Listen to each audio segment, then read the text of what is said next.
Estamos en el segundo capítulo de la segunda temporada de Ars Mortem, un lugar donde reflexionamos sobre la vida misma, el arte, el duelo, el dolor y cómo aquella alma rota libera esa angustia para ser expresada y de alguna forma ser escuchada. Estamos en el estudio de Post Tenebras Lux Studio junto a Natalia, artista visual, compositora y letrista de la banda nacional Doom Metal, El Árbol de la Horca. Bienvenida, Natalia, a este espacio. Gracias por tu tiempo. Muchas gracias por invitarme. Para la gente que no te conoce, por favor, preséntate. Bueno, me llamo Natalia. ¿Qué puedo decir de mí? Soy una persona que desde siempre he tenido una afinidad especial en las expresiones artísticas de todo tipo. Pero siempre la música ha sido la que me fluye. Yo desde muchos años he tenido muchos proyectos musicales en los cuales he podido expresar parte de mi ser y he hecho bastantes cosas al respecto también. Yo estudié sonido y he hecho bastantes cosas, sí. He estado un poquito stand-by el último tiempo, pero ahora volví con todo, justamente con la banda, con El Árbol de la Horca, así que estamos full. Natalia, con lo que mencionas que tu vida siempre fue musicalizada de alguna forma, ¿qué rol cumple la música en tu vida, en el día a día? Yo no fui consciente de lo importante que era hasta después, ya después de mi adolescencia, cuando formamos nuestra primera banda en el colegio, en el liceo, una banda punk. Yo tocaba batería. No fuimos muy prolíferas en el sentido musical porque éramos adolescentes. Pero fue importante, yo creo, para nosotras en ese momento, y para mí fue como el despertar. Fue como, sí, esto es lo mío y debo seguir de alguna forma.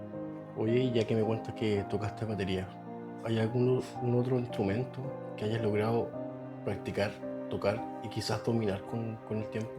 Sí, tengo estudios de piano, tocaba sintetizadores también con otro proyecto que tuve después.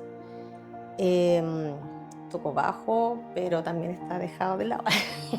Nunca es tarde para retomar Sí, eso un sí, instrumento. sí, lo tengo en mi casa, de hecho lo calibré hace poquito, así que vamos a ver si empezamos de nuevo con eso. Y también hice un año de arpa céltica en la universidad. Arpa céltica. Sí, precioso instrumento, precioso.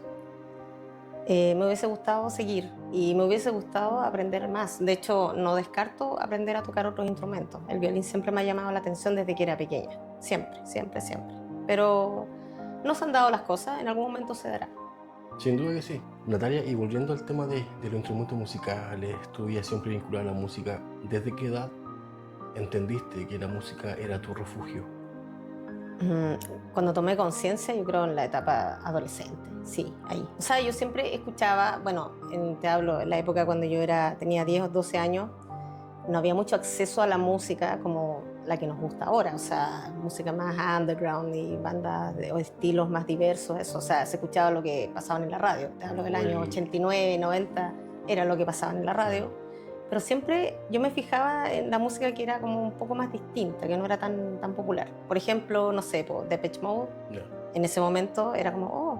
Después EMF, también una banda que como que no mucha gente pescaba. O sea, sí fue conocido en ese momento, pero no sé, en esa época estaban los New Kids on the Block y otras cosas. Pero EMF, a mí me gustaba EMF. O sea, es un ejemplo.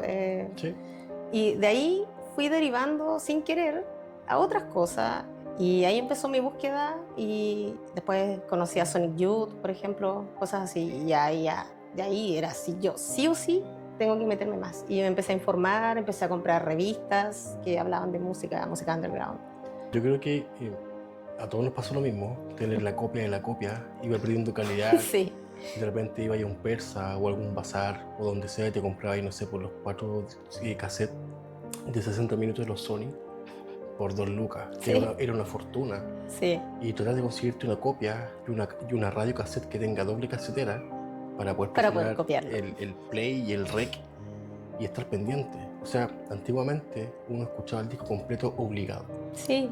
Hoy en día con las plataformas digitales uno adelanta qué parte quiere escuchar, una parte para poder distinguir algún instrumento X. ¿Y tú crees que se perdió el romanticismo hoy en día con esta era digital? Se ha perdido, yo creo, el valor de la música, porque es muy fácil acceder, o sea, no es malo, ojo, no es malo, pero, por ejemplo, las generaciones jóvenes escuchan los discos, pero a lo mejor no escuchan todas las canciones del disco. Entonces, lo que es el concepto, lo que lleva a hacer un disco completo, la idea es que las personas lo escuchen completo, porque hay algo en cada canción que es importante. Sí. Pero eso se ha perdido porque, no sé, yo lo veo, las generaciones ponen 2 canciones de un disco, 2 de otro, 2 de otro. Son las que les gustan, claro, pero muchos no han llegado al final del disco, muchos sí. Igual hay chicos que sí escuchan todo, sí, siempre va a haber alguien que ame todo como el concepto completo, siempre van a haber esas personas, pero hay chicos que no, o sea, hay generaciones que se saltan a lo que les mueve en el momento y lo Claro. demás lo olvidan o no lo llegan a conocer. Pero sí, la digitalización trajo muchas cosas buenas y malas. Y Buenas, malas. el acceso, porque, o sea, si hubiese habido internet cuando yo empecé mi búsqueda musical, quizás dónde estaría. Natalia, ya que mencionas que siempre estuviste vinculada a la música, lo vuelvo a repetir, porque me encanta que se reconozca eso, porque una vida sin música es una vida plana, una vida fome. Y ahora, Absolutamente, sí. sí, y quizás un poquito más en ti, en lo más íntimo, eh, ¿en qué te basas para poder componer? O sea, en los estados internos, estados emocionales, mentales también, sí. Em, para mí es como que me fluye naturalmente, o sea, la expresión musical o de composición. Tengo muchas ideas en la cabeza, siempre, siempre. Es como mi día a día, estoy pensando melodías o frases, letras, siempre, siempre, como que es constante, no lo puedo separar. Entonces, en algún momento que puedo manifestarlo de alguna forma o concretar una expresión, por ejemplo con el sintetizador que hacía, trabajaba, claro, me fluye natural, por decirlo. O Como sea, que, es una mente inquieta la tuya. sí, Me voy a otro lado, Natalia, contigo. Me voy a ir al escenario. Yo voy a hacer una confesión hoy en día en este segundo capítulo. Yo cuando los vi por primera vez en Bar de René, eh, al escuchar el primer riff, me volaron la cabeza. Una densidad muy extrema, una frecuencia muy baja. Y al verte aparecer detrás de los escenarios, de las oscuridades del escenario, apareciendo con la cara completamente cubierta, con una soga en la mano, interpretando quizás la muerte, mi pregunta es, ¿qué rol o qué papel juega la estética dentro de la banda al momento de estar delante del público? para mí es fundamental, fundamental porque, por 2 razones. Es visual. La gente que va a ver un espectáculo no solo va a escuchar a la banda, también la va a ver. Y la puesta en escena, el ambiente que se genera es primordial. Primordial para que la experiencia de escuchar las canciones sea completa. O sea, porque si vaya a ver a una persona estática cantando, los chicos tocando, aunque las canciones sean muy buenas, pero se hace fome, po. O sea, es como, mejor me quedo escuchando el disco en la casa. En cambio, ir a vernos en vivo, por ejemplo, y lo que yo trato de expresar como frontwoman de la banda, es lograr que la gente se conecte con lo que está escuchando, que no sea solo oír. Eso es lo que yo personalmente busco y mis compañeros de banda queremos lograr ese ambiente. Creo que lo logramos. Creamos esa ambientación que te sumerge en la música que tocamos. Sin ir más lejos, conversando contigo y con el resto de la banda me pasa exactamente lo mismo.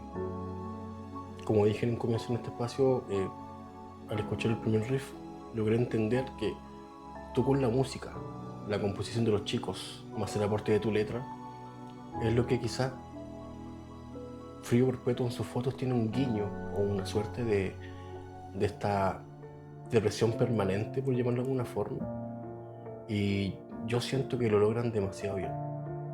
Siento que logran traspasar esa sensación, ese sentimiento a todas aquellas almas rotas que no pueden verbalizar lo que sienten.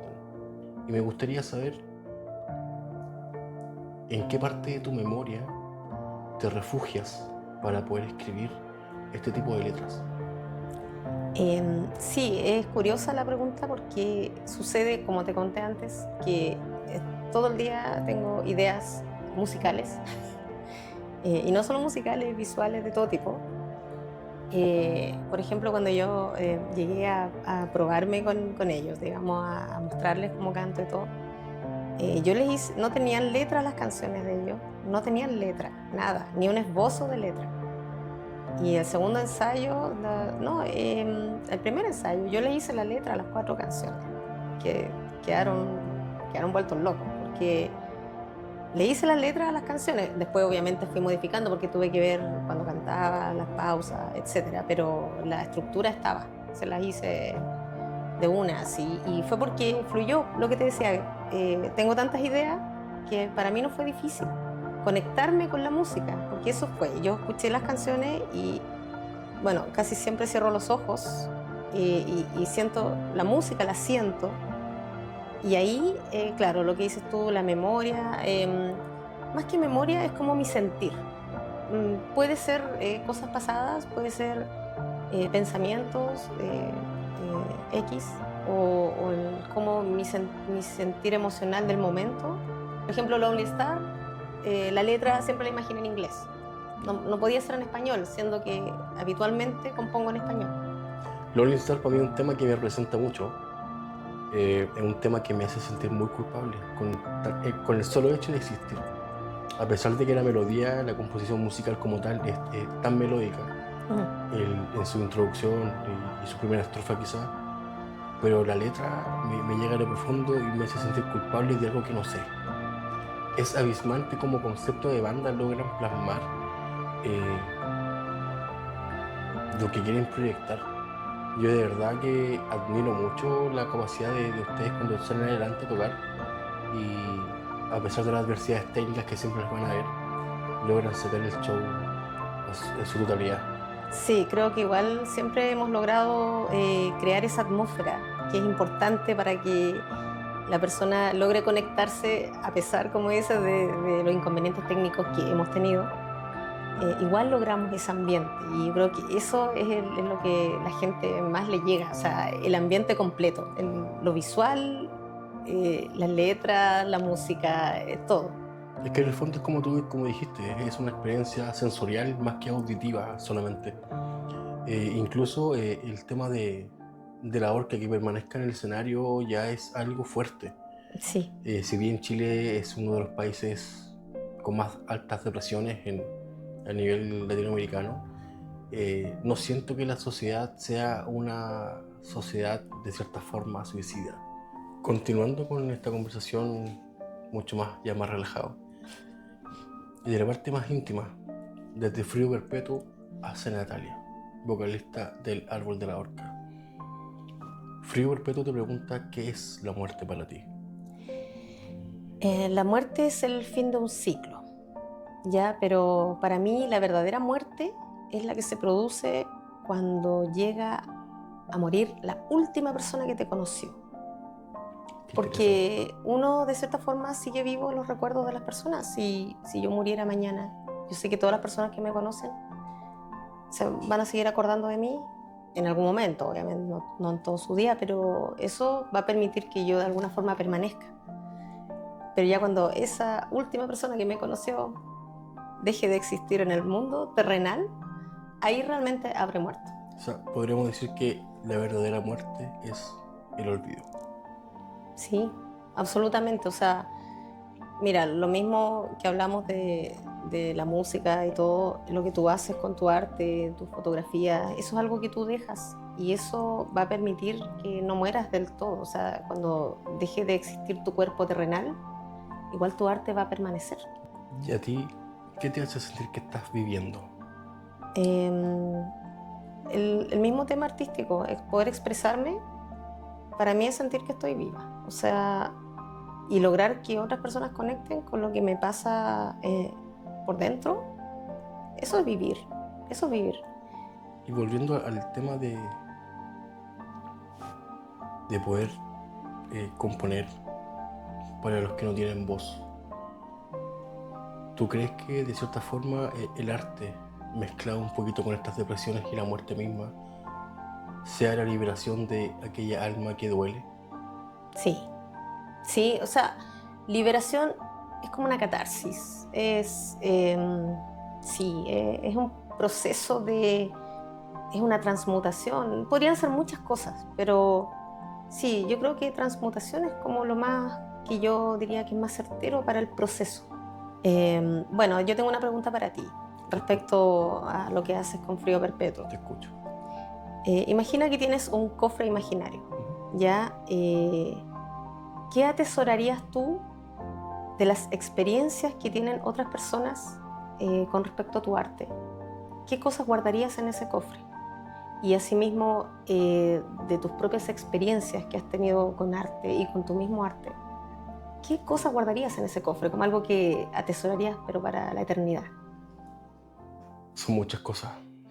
Nombrarlas todas podríamos estar prácticamente los mismos 15 años que llevo.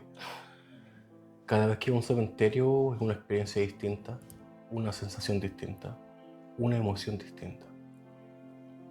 Pero lo que más atesoro desde la parte como del público hacia Frío Perpetuo fue la primera exposición de fotografía que hice, que se llama Gritos del Olvido, que la hice en el hall central del cementerio católico, años 2018-2019, por esos años. Y una niña me toma la mano y me dice, muchas gracias. Y yo le digo, gracias, ¿por qué? Y me responde con mucha nostalgia.